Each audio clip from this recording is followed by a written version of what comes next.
Well, we're thrilled that you all came out for this. Welcome to the Messiah Business Alumni Breakfast. This topic on sustainability, energy efficiency is actually very dear to me. I have a lot of passion for this and think that we need to continue striving in this area. So I appreciate you coming out and hearing more, and just hope you have the opportunity to meet and greet and network with some folks. And hopefully I'll get to see you afterwards.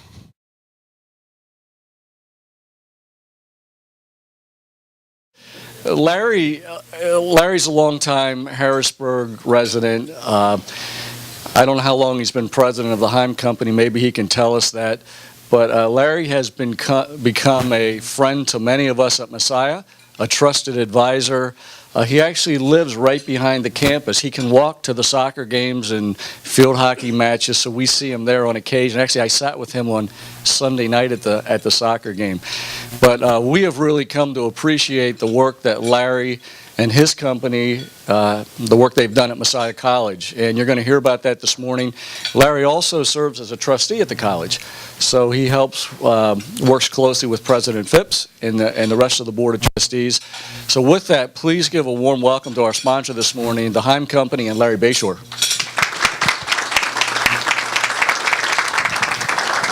Thank you, Barry. You did real well for just making it up. And I'm not as good at doing that. So just a few minutes. First of all, thank you for allowing us to join the group. There's a lot of faces here I know, and it's a great morning to get together, and I'm really enjoying it.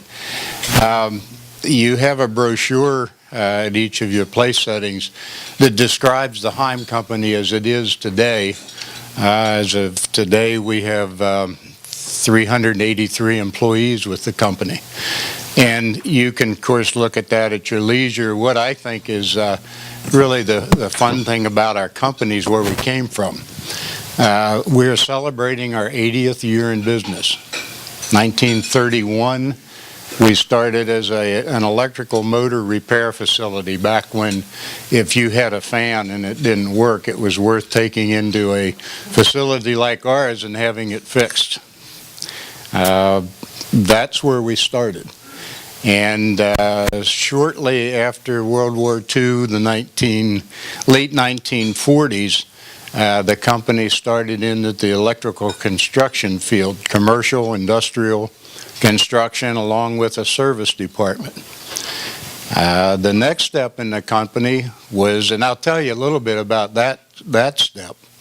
I can remember as a child my father coming home with our first car. And the family piled in the car, and we took a ride that afternoon. In fact, it was even a significant enough event for me to stay home from school that day. We took a ride in the car, and immediately after that ride, the separation between the trunk and the back seat was removed, and the back seat came out because my father needed that to carry tools and equipment to jobs. So that was the end of the family car. Then it became the company truck.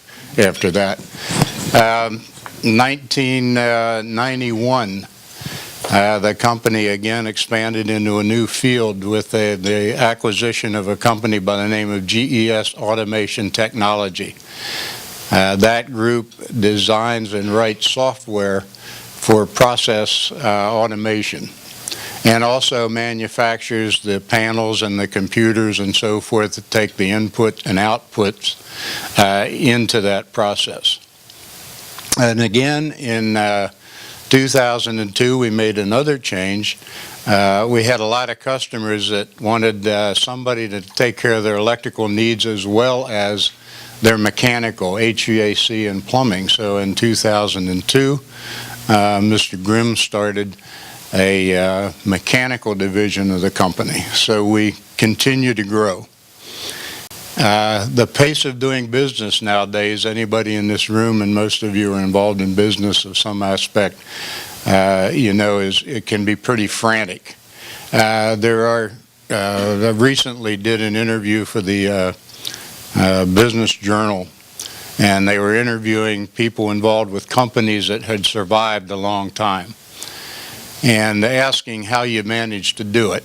And to me, it comes down to two things. Is number one, you take care of people. They're your greatest asset you'll ever have. And the second thing is an uncompromising honesty with customers and with employees. And if you can do those two things, you will be successful. So thank you for the opportunity. I'll let the guys that really you're interested in hearing get up here this morning, but thank you for having us.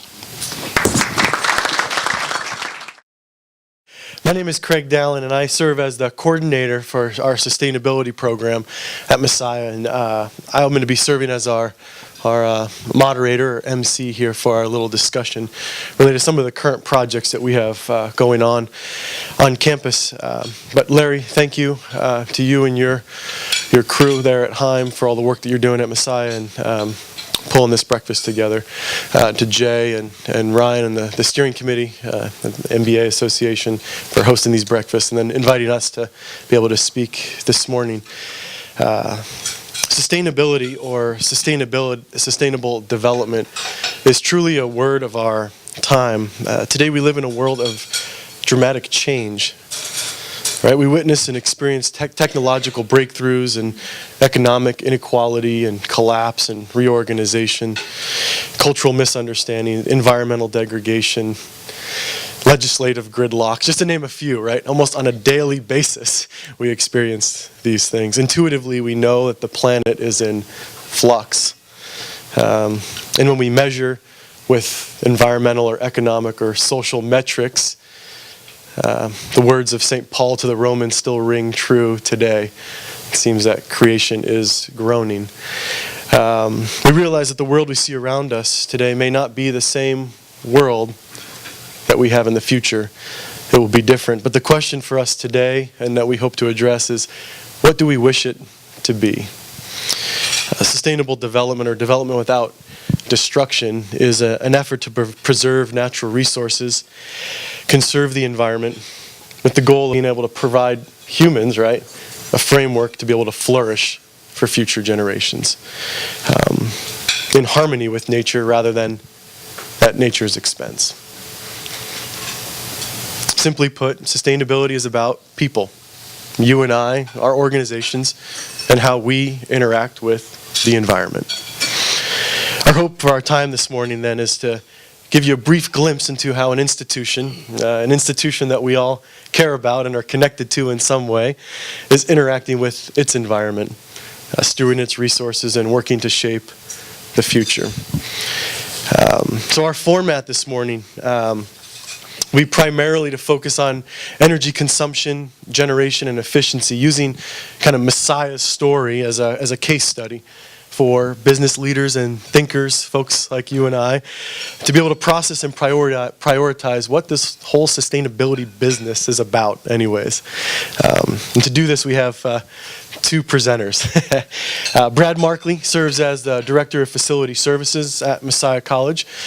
Brad's going to share some of the various energy-saving and money-saving projects that we've endeavored, and sharing why those projects were prioritized and chosen. And then second, Craig Timothy from the Heim company, and also one of the lead engineers on the North Complex Solar Thermal Project, is going to share with us about how to decide about solar. What are some of the decisions or questions you should ask yourself when seeing if an application such as that is appropriate, and kind of using the Messiah College story as a case study. But before we begin, I do want to share just a few additional points about sustainability as a way of providing some background information. So although our primary focus will be on the business of energy, I'd be remiss to not mention our holistic approach towards sustainability at Messiah. I just want to briefly share our vision for what we mean by sustainability at the college. And it's a vision to be able to foster this sense of place at home, a sense of place on campus, that stands in solidarity with the international community, as we create an interdisciplinary network, right? Cross-functional teams that are working together to face some of these challenges that maybe I outlined a little earlier. That learns from natural processes, that informs our thinking and practice to create a more ecologically viable, economically strong, and socially just institution. And so just briefly, our approach is multi-pronged, and we like to think of it as encompassing environmental, economic, and social factors, and oftentimes is envisioned as these three overlapping circles that demonstrates the relationship that each one has to the other. So the questions that we ask are, does this project promote economic efficiencies and potential resource development and conservation? Does this project work to rehabilitate natural resources and unnecessary ecological degradation? Or does the project empower people and communities through increased participation, equity, education, to pursue options that help them better their particular context or society? I'm sure it's a different topic for a different day, but I would suggest that we could actually overlay an additional circle, being a theological circle, over top all three of those. Just one last additional point here. Our approach is integrated and interdisciplinary, like I mentioned earlier. We're embarking on this comprehensive effort across the campus to integrate sustainability not only into the physical operations of how we keep the doors open and provide a context for student learning, but in addition, integrating it into our academics and student engagement as well. And we've categorized our efforts on campus according to these themes, and creating icons to signify the priorities that we're pursuing. So some of my colleagues in the room are going to laugh that I'm even bringing this up, but it would be hard not to share this as an example to demonstrate maybe what we mean with all of this framework or our approach. And we've experimented with this project, which we've affectionately named the Sunflower Power Project, and it's a trial year. It's an experiment, if you will, where we've planted 5 acres of sunflowers on campus and harvest the seeds, press them into cooking oil, and using it in our dining facilities, and then converting the used oil into biodiesel to use in our campus gators on campus. And one of the major project leaders for this is in the room today with Mike Zumo. So if you're interested in the technicalities of how this process works, he's your man to be able to talk with. But I mention this because it's not only exciting from an operational level and has potential to grow into offsetting potentially all of the campus's cooking oil needs and 10% of its biofuel and heating oil needs, but I also suggest that it's metaphorically rich, that we have a project that is grown, processed, produced on campus that's bringing together various sectors from operations, faculty, and students to get their hands dirty. They're able to touch and feel this stuff. And so as maybe an example of what we're endeavoring on, thought I would just share as a quick project. But the true experts have yet to speak, and I should stop speaking. So without further ado, I'd like, maybe we can go with Brad first, and then Craig can share. All right? Good morning. My name is Brad Markley. I'm the Director of Facility Services at Messiah College. Been at Messiah College since 2006, and we started our thought of electric use thinking about deregulation in Pennsylvania. Most of you are aware that Pennsylvania electric companies deregulated their rates a few years ago, and PP&L was one of the first in this area to deregulate. For us, that was huge because we heated and provided services to our campus, probably using about 90% of our resources in electricity. Most of our heating systems at the time were electricity. All of our lighting systems, of course, were electricity. So we wanted to find ways to offset some of the deregulated rates and use some of the existing infrastructure we had to do it. Through that, we partnered with Heim to to get energy audit. And Heim came to our facility. We performed an energy audit. We determined what our needs were. We laid that out in a pretty detailed plan. So we knew what we were going to do first, and then what would follow that, and what would follow that. We're probably about 80% through that plan right now. There's always more to do, and I think there's another page to that book that we have yet to turn. But one of the first projects we did was, well, I guess before we get into that, I'll let you know, we funded a lot of these projects through the sale of our Philadelphia campus buildings.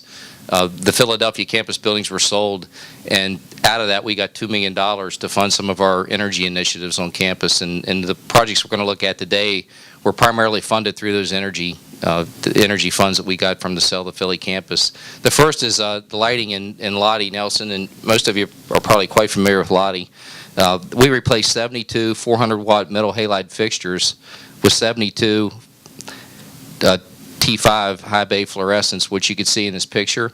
In addition to that, we used daylight harvesting. One of the features that we had never used in the past was daylight harvesting, and you can see in the dining room we have a large window that lets a lot of natural light in. Some of the lights in the dining room are now controlled by the amount of natural light that comes into the room, and it actually turns lights off automatically based on the amount of light that comes into the dining room. We wanted to take advantage of PP&L rebates as well. As most of you know, PP&L had some pretty significant rebates to help offset some of the costs of the projects, and we had projected that this project would give us a rebate from PP&L of about $6,000. In reality, it was a little higher than that. It was slightly under $7,000 that we got back from PP&L to help fund some of this, so that was kind of exciting too. In addition to that, our savings per year, just in electric costs for this one room, is going to be almost $4,000 over the use of the metal halide lights that we had. So it was definitely a worthwhile project to do. I think, as you can see from the picture, the room is better lit now than it was prior to the upgrade, and operates at a much less cost-effective way. The next area that we decided to tackle was the Hitchcock Gym. And most of you know that the Hitchcock Gym was lit with metal halide fixtures, and we wanted to define an approach to replace those with fluorescent fixtures that were much more efficient. And we did that in the gym, and now we have instant on lights. As you know, metal halide fixtures have to warm up, and it seems like it takes forever when you're waiting for the lights to come on. These lights come on right away when you flick the switch, and again, this project offers us about a $4,000 a year savings in electricity.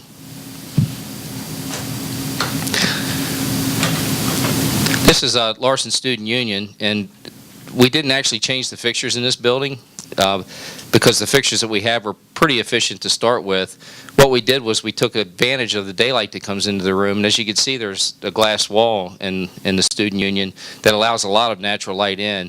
We instituted a daylight harvesting system in this room, which automatically controls the lights in the room based on the amount of outside light that comes into the room. There's 4 stages to these lights, so they're either off, or they're on a little bit, or they're on a little more, or they're on all the way.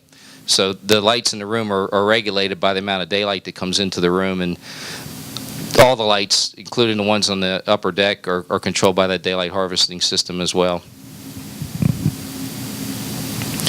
This project was actually done prior to deregulation of electric rates. This was done shortly after I came to the college, in probably about 2006. This is Murray Library, and we had 30 400-watt metal halide fixtures in Murray Library, and they were replaced with 30 multi-lamp compact fluorescents.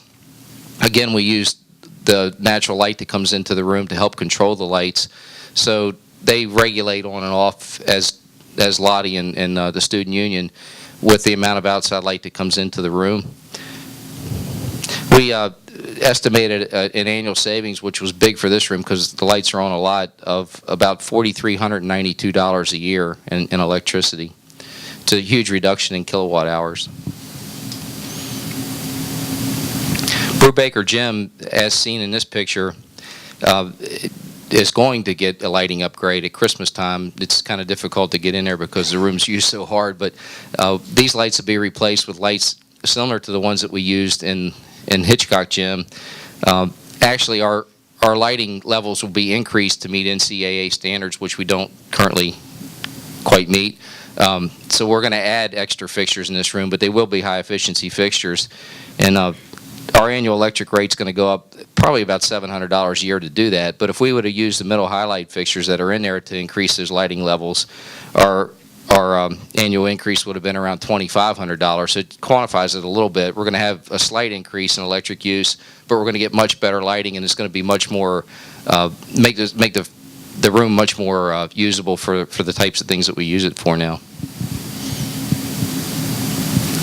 Here's some pictures of our solar thermal system, which is probably for me anyway, the most exciting part of our energy upgrades. Again, this was funded through the sale of the Philadelphia campus buildings, and we used I think there's 112 panels on the roof. These are evacuated tubes, and what they do is they heat hot water. Doesn't make electricity, just heats hot water. Prior to this, we used electric boilers to heat that hot water. We had two 700 kilowatt boilers that heated water under a deregulated off-peak PP&L rate, which was only 3 cents a kilowatt hour, was a phenomenal rate at the time. We would store that heated water in underground storage tanks out in front of the building and then reuse it for domestic and heating purposes for the building. After electricity deregulation, we were faced with about over a 300% increase in electric costs. We were going from 3 cents a kilowatt hour to about 8.5, 9 cents a kilowatt hour. So it was a huge increase that we knew would be difficult to absorb from a cost standpoint. So we made the decision to use the solar thermal system because it gave us the opportunity to use some of the infrastructure that we had in place already for our off-peak heating and water. So we work with Heim, and we actually bid this job out, and we were looking at multiple contractors that gave us pricing on it. But it wasn't just pricing we were looking at. We were looking at creativity and design as well as system payback, and wanted to put a system in it was not only energy efficient, but also gave us the opportunity to use for educational purposes. So we did a lot of things with this system that we wouldn't have necessarily have had to done. We put railing around the building so we could take students up there. We made it so that the Oaks Museum could bring students in, high school students in to tour our system. We created a really nice display wall in the fishbowl, which has a flat screen monitor. It's a 50-inch flat screen monitor that gives you real-time information on how the system's performing. So there were a number of things that we built into this that wasn't necessarily needed but wanted just for educational purposes. This system actually will reduce carbon emissions by about 788 tons a year. That's equal to planting 3,600 trees or taking 130 passenger cars off the street at about 12,000 miles per year each passenger car. It's backed up with 3 million BTU an hour high efficiency gas boilers for those days when we don't get a lot of natural sunlight. However, the tubes are designed so that even in the wintertime they're efficient. They're round and they're in a vacuum. So when the sun levels are low, we still get heating out of the system, which is pretty incredible. But we do need a backup, and we use the 2 boilers for that. There's 112 solar panels on the roof. Each panel has 30 tubes, which gives us a total of 3,360 tubes. And if you look at the picture, you can see each tube's individual. This, at the time of installation, was the 4th largest solar thermal system in the country, and the largest in the region. We have two underground 3,100 gallon storage tanks. So as the system heats water, the water goes into the underground storage tanks, and it's stored there and used through the day and through the evening to provide domestic and heating water for the building. And as I said, the year before we put this system in, we spent, just to heat domestic hot water and heating water for the North Complex, we spent over $142,000. So you could see with the deregulated rate, if you increase that by several 100%, what kind of costs we would have been faced with if we did make a decision to act on this the way that we did. We started our energy upgrades probably about 3 years ago, and 3 years ago we used over 26 million kilowatt hours of electricity on campus. We're down to below 23 million kilowatt hours of electricity on campus annually now, so the systems are proving to be beneficial. I think they're going to prove to be sustainable. And it's been great to have a relationship with a contractor who's helped us not only from a design standpoint, but also an installation standpoint that understands not just design, but how that design impacts installation. And I think we've been fortunate to partner with people like Craig, who's probably going to talk to you a little bit more about the specifics of the solar system and how that design came to be. Thank you, Brad. All right. Thank you, Brad. Hey, good morning. My topic for discussion is applying solar panels to your home or business and how we applied it to the Messiah College campus. We teamed up with Messiah College 3 or 4 years ago to help the school combat their rising utility costs, which is what Brad has talked about. We teamed up and we did the energy audit throughout the campus. We looked at alternate utilities to get away from the electricity, which he's discussed, and look at sustainable projects to lower the operating expenses for the campus. You know, Brad has reviewed a lot of the sustainable projects, lighting improvements, and of course our large solar project. The other projects he mentioned were meant to lower their dependence on electricity. Yeah, as he said, electricity at the time was the most cost-effective way with the rate structure they had to heat the campus. After PP&L deregulation, that ended, to say the least. We've completed a number of projects and switched the campus temporarily over to propane for the most part, but the long-term goal was to get natural gas in the campus and do the final ultimate system for the campus. That'll get them down much, much further than where they are right now with propane. Yeah, before the final electric heating plant was converted, the facilities department was interested in installing a solar panel system. We looked at a couple of buildings on the campus. However, it made the most sense to apply it to a dormitory since the dorms had a heating load throughout the calendar year. The North Complex was the next project to be tackled at the campus, so it made the most sense to add the solar component to the design. I want to give you a basic understanding of how solar energy is applied. Solar energy is collected and transformed into electricity or heat. The electricity method they use what they call photovoltaic panels or PV panels. On the heating side, they call them thermal panels. There's the old flat black panel style, which you've seen back in the 70s, have been around a long, long time. And now the current technology, or the new technology, is the evacuated tube panels. There's several differences between, I'll call it really the 3 system types. The evacuated tube panels, which is what we've installed in the campus, run about $1,000 a panel for a commercial installation.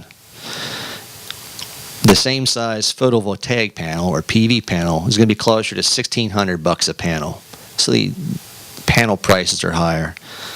The flat panels are similar in price to the evacuated tube.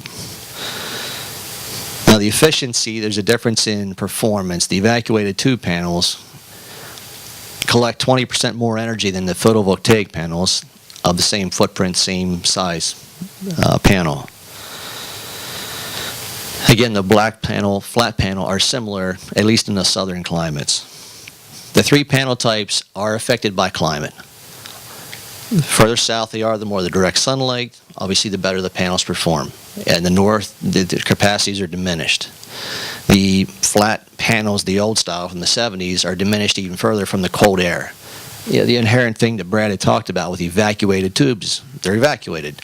There's no air in there, so there's a thermal boundary between that 0-degree winter air and the surface of the tube that's actually collecting the energy. So you still have a lot of output from the tubes in the wintertime.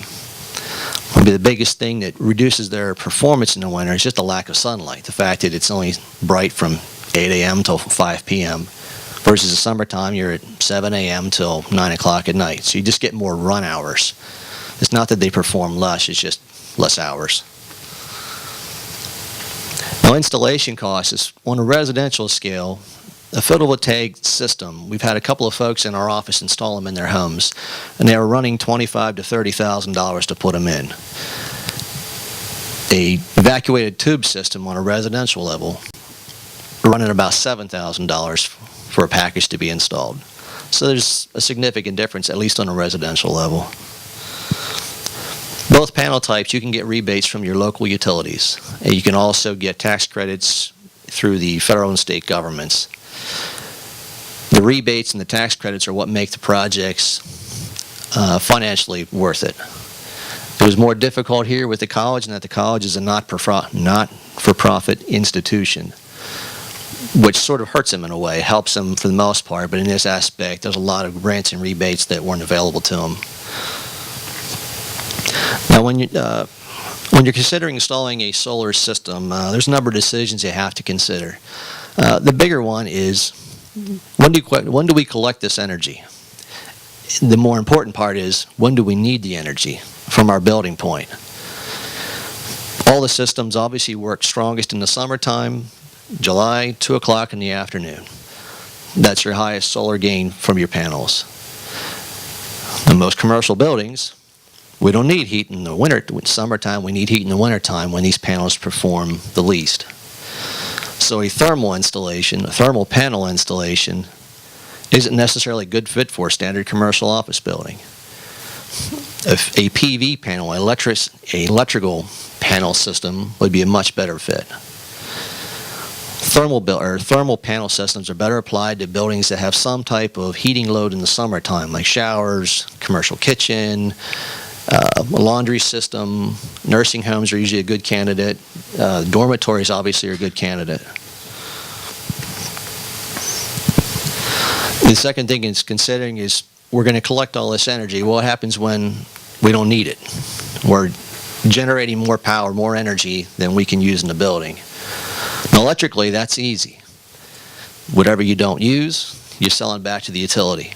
So you're actually getting some money back from the system performance when you can't apply it.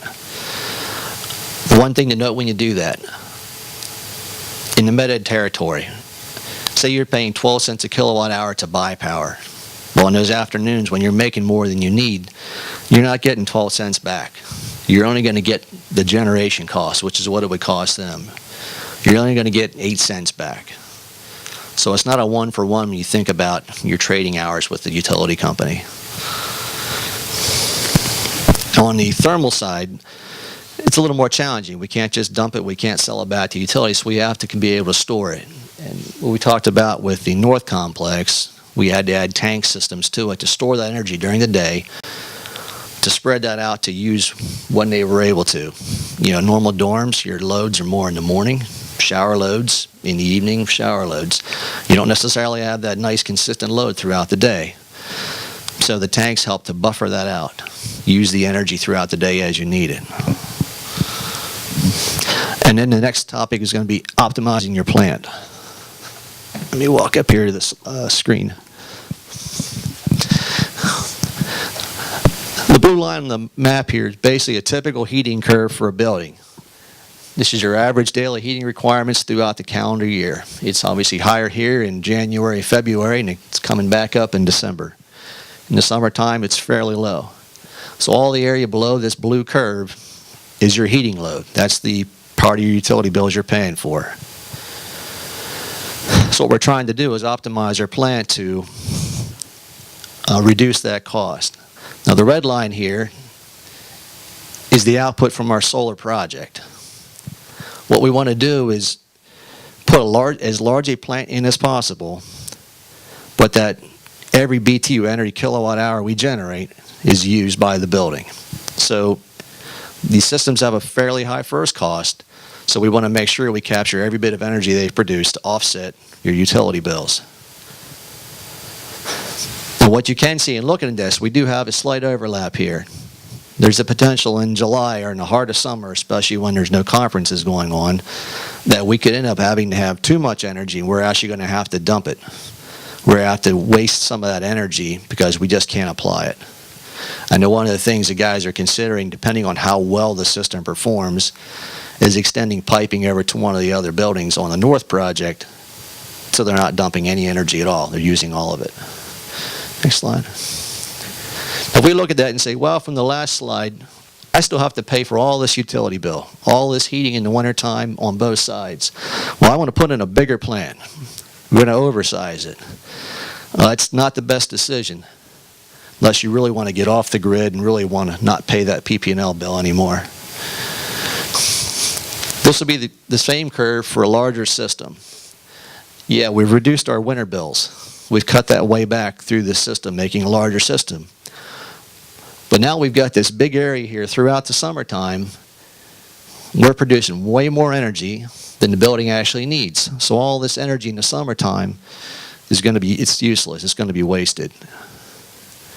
So that higher first cost did not give you an incremental higher payback. It lowered your heating bills in the wintertime, but you didn't get any benefit throughout the summertime when the system is at its peak and producing the most energy. So next slide. This isn't real easy to see. Anyway, this is our North Complex project. These are the panels and so forth, the installation Brad has talked about. The panel system, the solar thermal project, was fairly easy to adapt to the complex because of what Brad had talked about. They had this off-peak thermal storage system with the electric boilers and underground tanks. We just had to reconfigure it to work for the new system. The underground storage system had some leaks over time, and it was better to install new tanks. So actually in the front lawn here is where that underground storage system is. It's a 70-foot long tank by 12-foot tank. And that's where we've installed our new steel tanks inside of that. We had plenty of roof area with the complex to install the appropriate panels as we needed for our design, which came out to what Brad had said, 112 panels.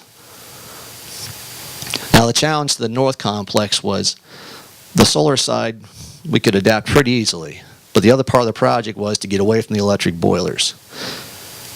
That presented a problem because the boiler plant is under the fishbowl. We were running into challenges with how do we get the vents, the flue piping off these boilers and get it up out of the building, but not alter the facade of the complex. And that's we had developed the idea of putting a new boiler room on top of the roof. We'd come up with the penthouse idea. So now the new boilers are up here. You can see behind the white, that's the new room. There's the actual flues. The new boilers, the new pumps, and all the controls are located in that room. Excuse me.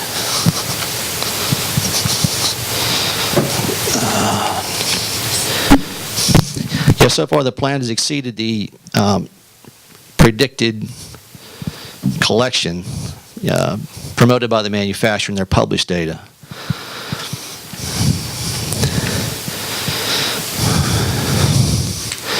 With the increased savings, we're also hoping it's going to also reduce the payback on the project. Well, time will tell. Right now, we probably have a month's worth of data, but I would say another 3 to 4 months, we should really have a good handle on what the manufacturer promoted versus what the school is actually realizing.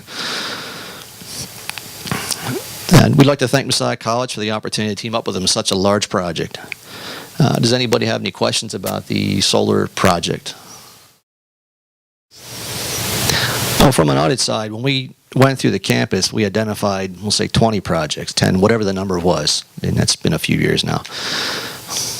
But the next step on that process is we put budgets to those projects. Replacing lights in the gym, installing VFDs on pumps, replacing the electric boilers. We come up with tentative budgets for those. The cool thing about Messiah College is everything is metered. So we were able to assess, we knew exactly what their heating bill was, what they spent on electricity to heat that complex.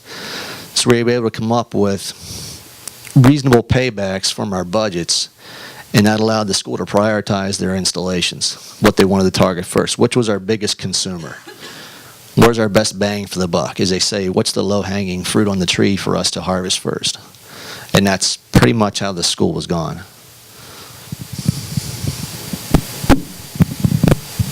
No, I think what Craig said is true. We wanted to get the low-hanging fruit first, the things that we could get a quicker payback on, the things that we knew were our greatest energy consumptions on campus. And aside from that, the lighting in some of those areas was really bad.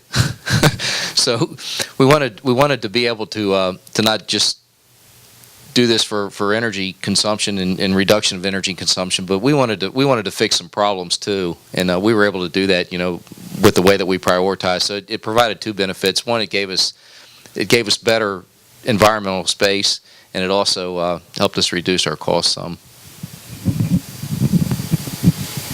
Hey, one step further, even a couple of those, the Their off-peak thermal storage system, I believe on 2 of the complexes, they had leaks in those underground tank systems.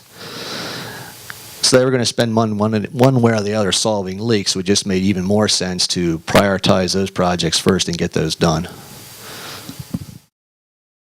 No offhand, I was off Friday and yesterday. I looked at it on Thursday. We were over 39,000 kilowatt hours collected so far. And I think we started the system September 16th, 17th, right around. Yeah, it's probably about October 1 when we actually started collecting data. The system was online about September 15th. The system went online about September 15th, but we weren't actually collecting data that we could watch till probably the middle of October. Just to give you an idea of what 39,000 kilowatt hours is, all of you pay electric bills at home, I would assume. The average house uses about 900 kilowatt hours a month just for electricity to heat an average home. And we've collected already 39,000.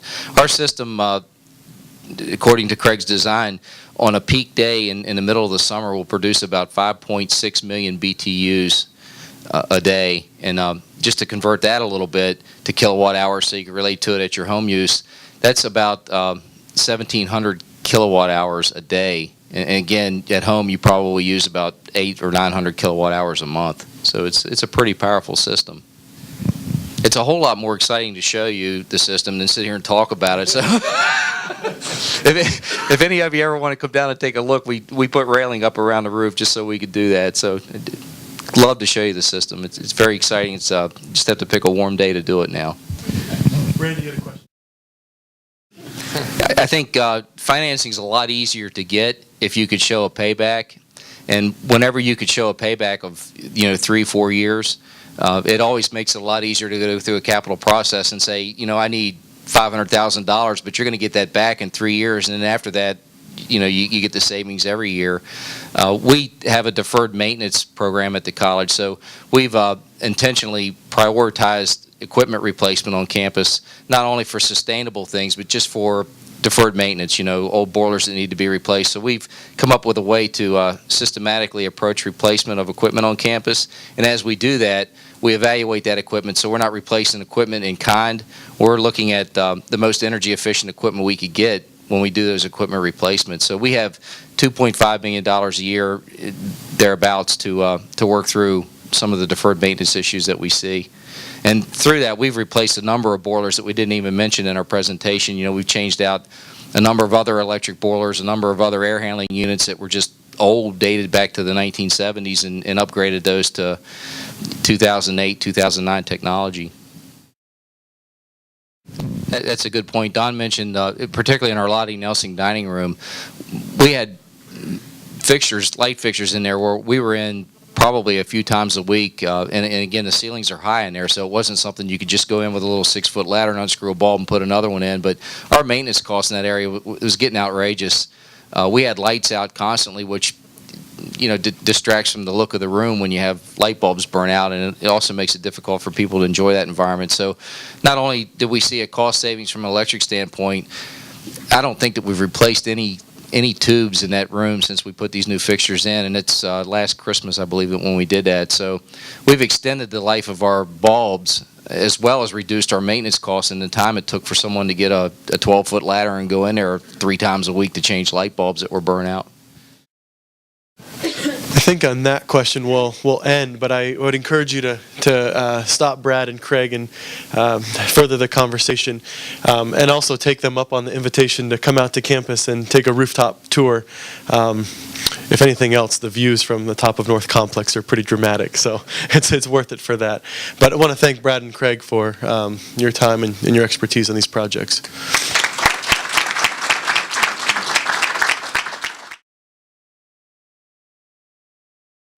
Thanks for joining us for this Messiah Business Alumni Breakfast Networking event. We hope to see you at future events, including our next event coming up in spring of 2012.